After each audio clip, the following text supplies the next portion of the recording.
क्या आपने कभी सोचा है कि साल का एक ऐसा दिन भी आता है जब हवा में बसंत होता है, मन में उल्लास होता है और जीवन में विद्या की शुरुआत होती है।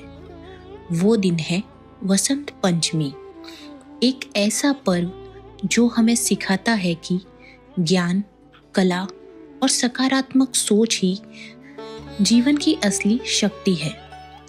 वसंत पंचमी क्या है? वसंत पंचमी हिंदू पंचांग के अनुसार माघ महीने की शुक्ल पक्ष की पंचमी तिथि को मनाई जाती है। इस दिन से बसंत ऋतु का आगमन माना जाता है। चारों ओर पीले फूल, नई फसल और नई ऊर्जा दिखाई देती है। वसंत पंचमी का उल्लेख प्राचीन ग्रंथों और पुराणों में मिलता है।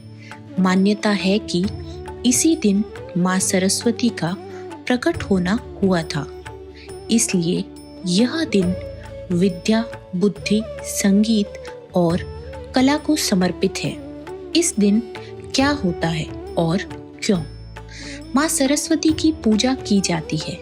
बच्चे पहली बार किताब, कलम या स्लेट उठाते हैं, जिसे विद्या आरंभ संस्कार कहते हैं। लोग पीले वस्त्र पहनते हैं। पीले रंग के पकवान जैसे खिचड़ी, केसर या हलवा बनाए जाते हैं। पीला रंग क्यों? क्योंकि यह ऊर्जा, ज्ञान और समृद्धि का प्रतीक है।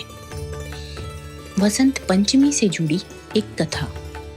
पुराणों के अनुसार एक समय धरती पर अज्ञान और अंधकार फैल गया था। देवता चिंतित हो गए। तब ब्रह्मा जी ने अपने कमंडल से जल छिड़का। उसी जल से प्रकट हुई माँ सरस्वती। उनके हाथों में वीणा थी, पुस्तक थी और श्वेत कमल पर विराजमान थी। जैसे ही उन्होंने वीणा बजाई, धरती पर ज्ञान, भाषा और संगीत का जन्म हुआ। तभी से इस दिन को माँ सरस्वती की आराधना का दिन माना जाता है।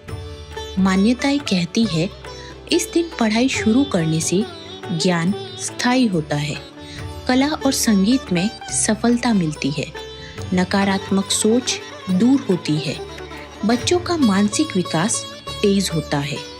इसलिए इसे शुभ शुरुआत का दिन कहा जाता है। इसका महत्व है, वसंत पंचमी हमें सिखाती है कि सीखने की कोई उम्र नहीं होती। ज्ञान सबसे बड़ा धन है। जीवन में बसंत तभी आता है जब सोच सकारात्मक हो। यह पर्व कहता है हर इंसान अपने जीवन में एक नया अध्याय शुरू कर सकता है। तो इस वसंत पंचमी पर सिर्फ पूजा ही नहीं, अपने मन से आलस्य, अज्ञान और नकारात्मकता को भी विदा करें। कलम उठाए, कुछ नया सीखे और माँ सरस्वती से प्रार्थना करें, क्योंकि जब जीवन में ज्ञान आता है तब हर दिन बसंत पंचमी बन जाता है।